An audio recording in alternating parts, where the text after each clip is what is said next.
Possivelmente, você já deve ter escutado por aí que a temperatura mede calor. Mas eu preciso te falar uma coisa. Temperatura não mede calor. Todos os corpos, toda substância, toda matéria que a gente conhece é formada por átomos e moléculas, certo? Bom, vamos pegar como exemplo aqui um corpo sólido, né? Esse corpo ele é formado por átomos e moléculas. Vamos falar em moléculas para simplificar a nossa explicação, tá? Bom, o que a gente sabe é que essas moléculas que formam o corpo ou formam qualquer estado da matéria, tá? Elas sempre têm uma movimentação. O que acontece é que quando essas partículas aumentam a sua agitação por um motivo, né, a gente tem ali uma representação de aumento de temperatura. Então, observem aqui. Aqui nós temos o oxigênio a uma temperatura muito baixa. Reparem a agitação das partículas. Agora, reparem aqui. Aqui nós temos o oxigênio numa temperatura muito alta. Repare, a agitação aumentou. Então, o que a temperatura mede de fato? A temperatura, na verdade, é um indicativo, é um valor que nos representa, o que dá uma ideia do nível de agitação das partículas.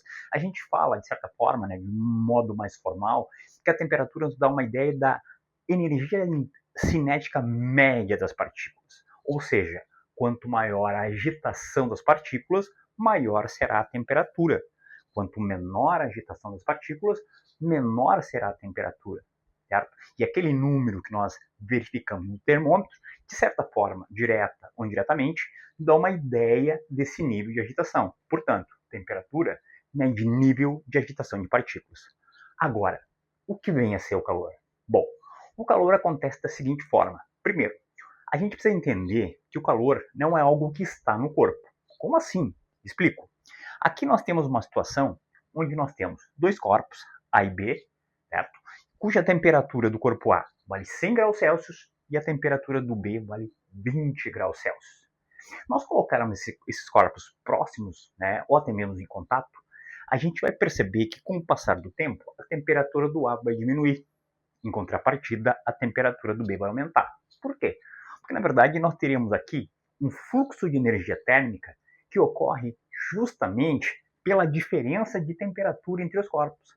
Então, o que a gente percebe aqui, em termos de fluxo de energia, é o que a gente chama de calor. Calor, na verdade, é energia térmica em trânsito de um corpo para o outro, tá? Mas devido única e exclusivamente a essa diferença de temperatura. Enquanto existir diferença de temperatura entre dois corpos, a gente vai ter transferência e a gente vai ter o calor. Então, o calor não está contido no corpo. O calor, na verdade, ele ocorre em função dessa diferença de temperatura.